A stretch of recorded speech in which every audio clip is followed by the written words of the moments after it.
Get ready for dictation number 9 at 80 word per minute. 10 seconds. 5 seconds.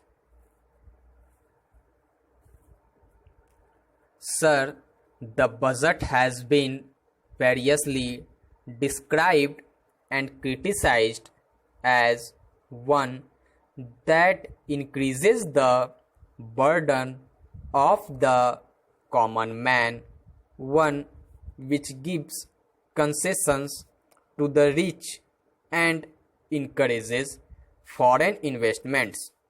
I agree, sir, that it is all this and much more, but it certainly is not a highwayman's budget. To my mind, sir, the budget is sincere, conscientious, and at the same time, it is a bold effort on the part of the finance minister, who is charged with heavy responsibilities of finding resources for the 10th 5-year plan.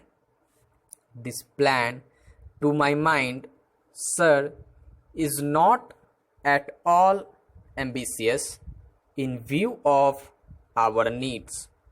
It may be looked upon as a rather heavy demand, but looking to our needs, it is not very ambitious. Sir, the fact that even the considerations of the coming general elections could not deflect the finance minister from the course which seemed to him necessary and proper should earn him the appreciation of every right-thinking man. The common man's interest, as I said, is nearer to our hearts than perhaps some others can claim, or at least it is equally nearer to us. And yet there come times in a nation's history when it becomes necessary for the people to postpone the fruits of their labor and enterprise to secure the future. Here also, sir, opinions may differ. According to the Communist Party, such a time came during the last Great War when they were exhorting people, the common people, to contribute their full might to the war effort. According to us, however, sir, we are passing through such a time at the present moment, and I have no doubt that the common people appreciate this position and will willingly tighten their belts, contribute their full might, and will surely return the Congress to power, having full confidence in the future and looking to a future where their posterity will be assured of a far better social and economic order. Who, sir, does not sympathize with the difficulties of the common man? As a matter of fact, most of us come from that class, and I am sure the finance minister would have liked to do away with some of the levies. None would have been happier if he could have done without these new levies, but there are, sir, certain very imperative limitations. We are passing through a critical period. Sir, it may not be necessary to continue these levies for a long time. Rather, I am inclined to think that before long it may be possible to give up some of them at least. I have very valid reasons to think so. Our public undertakings are coming to their own, and some of our important irrigation and power projects have just been completed. Some others are nearing completion, and in due course, I think in the very near future, they must yield returns. This will go a long way to lighten the burden of the common man. We might, sir, also resort to some other ways. I suggest that we might take to public trading in some specific items of export and import. That would also certainly go a long way and help us.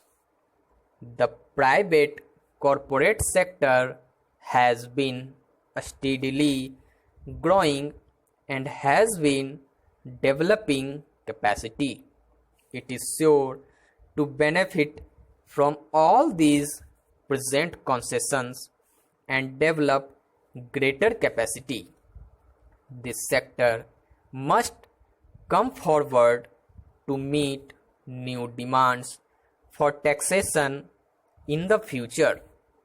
I agree that so far as indirect taxation is concerned, it has reached the saturation point, but the corporate sector, growing as it is in strength, in vitality, and in capacity, will not, I am sure, shirk its responsibility to contribute to the common fund. I wish, sir, the committee which have been appointed to go into where the additional national income had gone had entered upon its labors a bit earlier and had made its findings available to us. I do not want to state its findings, but I have a feeling that the committee, when it concludes its labors, will come to the conclusion that a major portion of this additional national income has gone into the pockets of a comparatively small number of men, a small number of individuals, and it is they who must in future contribute their share to the country's taxation needs, because the profits they have earned are not all due to their own efforts and the result of the economic policies of the government, and due to certain other circumstances to which they did not contribute anything. Therefore, there is ample justification for the two taxes, the capital gains tax and the excess profits tax. I need not go in detail into all the reasons that my honorable friend has explained earlier so lucidly, but I must say that I entirely agree with them all.